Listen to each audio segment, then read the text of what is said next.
This is Devi, Assistant Professor in the Department of Computer Science and Engineering. So these are all my mentees. So they have to discuss about the design thinking concept as constructors. So in our institution, we have to follow the 5 DT stages. So empathy, define, ideate, prototype, and test. So in this, we have to define that how to find out the problem. So we have to train our students to how to find out the problem and how to find out the n number of solution for the single problem. So they have to find out the problem and the solution for the particular problem, and they have to identify what is fit for the particular problem and which is satisfy the real world problem. So they have to identify the problem statements as a constructor. So they have to find out the different solution for that particular program. So they have to discuss about that. So I'm going to talk about the empathy part. In the world of Java programming, developers constantly create the objects to represent real-world entities like student, employees, or products. But many beginners and even professional faces one common problem, which is how to initialize object easily and correctly in every time. Without a proper system, objects may start with random or null values, leading to bugs and unexpected results.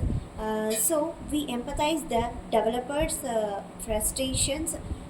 They need a simple and automatic way of assign initial values when they create objects. This is when the concept of constructors becomes valuable. So I'm going to define about the problem statement. So in our programming languages, without constructor, every time we create an object, but we would have to write a multiple statements to initialize values.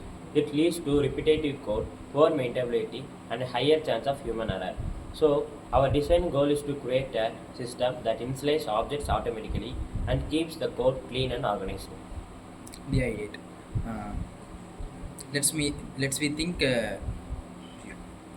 creatively about possible solutions. We could use normal methods for initializations, and we could use default values for variables, and also we could use a special method that automatically runs when an object is created. The third idea sounds promising, that's we design the constructors a special method in Java that shares the class names and execute automatically during object executions. Let me get to the prototype. So the prototype is simple.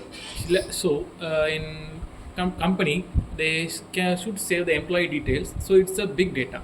So to store this data, they can't easily install the object. So for this, we can use the model constructor.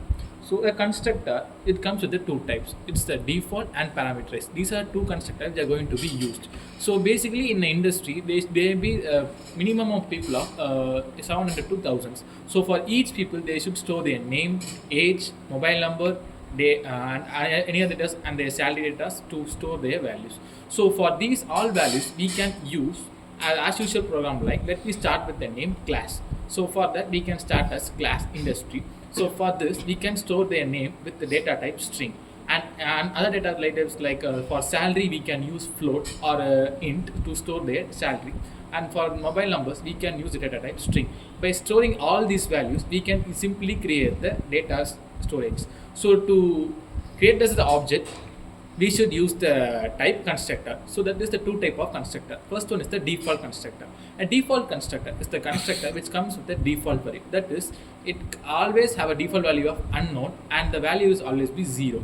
And the second is the parameterized constructor. The parameterized constructor is always the values which you are giving. That is the programmer which is going to be initialize the value for the industry. So here we use in the parameterized constructor. For example, if the programmer stores a value of an employee, he can easily store with the help of a parameterized constructor. That is the user input value.